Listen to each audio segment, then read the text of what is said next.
I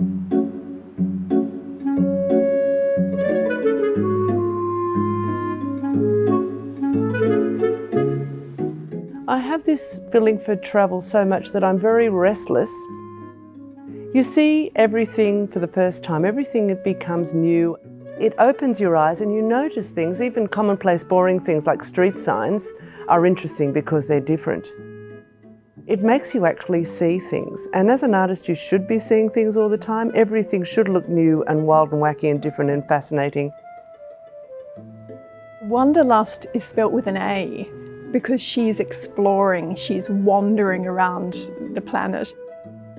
But also you equally could have it spelt with an O because of her natural wonder in the world, which I think is the heart of this exhibition and is what we as an audience engage with when we look at her work and we think about those notions of travel. She doesn't want to be one of those people towards the end of her days that says, I wish I'd gone to the Taj Mahal, I wish I'd gone to Machu Picchu, I wish I'd gone to, or wherever. I think she's one of those people that always wanted to make sure that this world is so exciting, I want to make sure I get to see it. I'm not just planning the next trip, I'm planning the next and the next and the next. And I'm living for the next hit of somewhere else. Here's a selection. So here's just a bit of a selection. Great. I spent yesterday going through, getting stuff all out of the racks. This one is a pastel, it's chalk pastel, and this is in southern Morocco. And usually when I'm travelling I work in gouache, but I was working in pastel. I love pastel, but I actually realised it's just not a good idea because it smudges everywhere. I managed to bring them back okay, but it wasn't that easy. But anyway, there's ones like that, but then there's also a lot of these. These are some Antarctic ones. All of those I actually did on the ship. When she approached us about showing some of her travel works under that broad, concept of Wanderlust, we just jumped on it. Because Wendy Sharpe actually grew up on the northern beaches in Avalon, and she used to travel the length of the beaches to go to Seaforth TAFE and then across the harbour to go to the City Art Institute. So it's really special for us to be able to have a solo show of Wendy's work.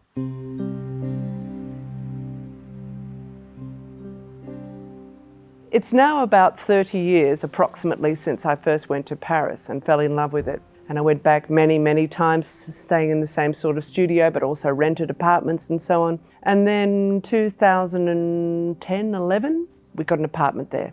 So I now am there part of every year.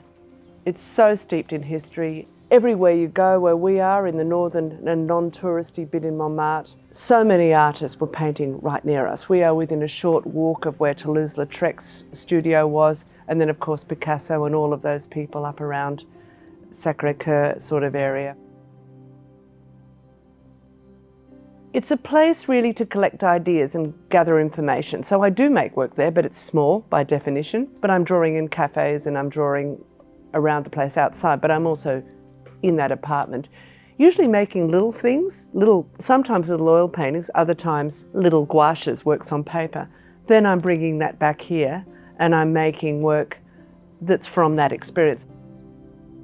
Wendy has such a grand, beautiful studio. She can bring things back here which are done on the backs of envelopes, and she can find ways then to transfer it to more developed ideas and concepts in the Sydney studio. So it's a combination of going there and collecting all you can and then siphoning through it and finding and distilling it and getting the essence of all those things, and then from that then she starts painting or developing exhibitions and planning for the future. One of her most recent exhibitions has a series of paintings, almost rear window-like, where she is looking from their apartment in Paris across to the apartments on the other side of the street. And what she wants us to do is to imagine and reimagine what their lives are like, what are they talking about? Is it something inane and everyday, or is it a deep and meaningful conversation? I think you feel a real sense of connection, even to those strangers, because of the warmth of her palette as well, and because of that imagined world that she's created for us. When I'm travelling, I'm usually using gouache. I also do use it a lot in the studio here too when I'm making little studies. And what gouache is like an opaque watercolour. You can paint quite thinly, and you can also paint solid areas of colour. I'm using tubes like this, and I'm also using something like that. It dries quickly, you squeeze it out and it dries quickly, and as soon as you put water on it, it comes back, which is really handy because I can have this in my bag, in a plastic bag, and as soon as I put water on it, I've got paint back again. When you're drawing, you don't just run through somewhere or take a few photos and then look at them when you get home and see where you were. You actually have to look very carefully, and you spend a lot of time. For example, when I was in Venice years ago, I kept returning to the same piazza over and over and over and drawing there. I'm sitting there all day in the same position. I could see tourists walking in and out, I could see gondoliers, I could see a church and various other things. And I could see how the square actually works. This one is up on a roof in Florence. We found this place, which was fantastic. It was very cheap. And the reason it was cheap, it was because it was up 90-something stairs. So it was a lot of stairs, which I thought I would get used to, and I never did. But it was worth it because when you got to the top, we had this little roof, which was just ours. And I've exaggerated the closeness of things, but you honestly could see the Uffizi, Santa Croce, all these famous, the most famous things you can think of in Florence. It was wonderful. And so what we did, because we were there for a month, is just spend virtually every day drawing on the roof. It was fantastic. Well, when you get to an environment like that, Wendy starts painting, and I turn the other way and start painting, and she finds it interesting to make a painting about painters being excited and working on ideas. And she's done several works which are about her and me, because she always says that at the end of the day, when we come back and we put our work down, they're totally different. I mean, my preoccupations are different to hers, and that makes it exciting as well. One of the other things that's in this exhibition is a collection of gouaches from when I spent the Day of the Dead in Oaxaca, which is a place in Mexico. And that was something I'd always wanted to do, and it was incredible. It is about death. It's about remembering your friends and family who've died, but it's also a celebration of life in a strange way, because people paint themselves up like skeletons. It is both life and death. Like a lot of my work, which people think it's all happy, it's not really.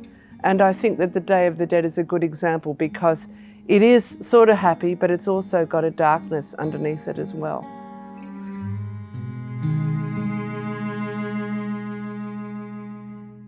She's interested in setting up the scene, which is like writing half a sentence and allowing the viewer to finish it off, often dependent upon their own experiences.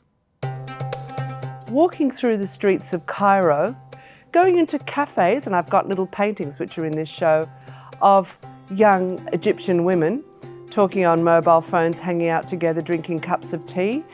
Just little glimpses of life, but also things where you don't really understand what's going on. So I'm aware that I'm an outsider, and I'm aware that I'm not understanding. But if I'm painting what happens to me, then I haven't assumed anything, and I haven't really claimed to be an expert on it. Early in Wendy's career, she drew at the opera and the ballet, and she's always been very interested in that theatrical stage set. So you see in her work that it's almost like every painting is a set. The way it's framed and coloured and the figures are placed, they're very sculptural too.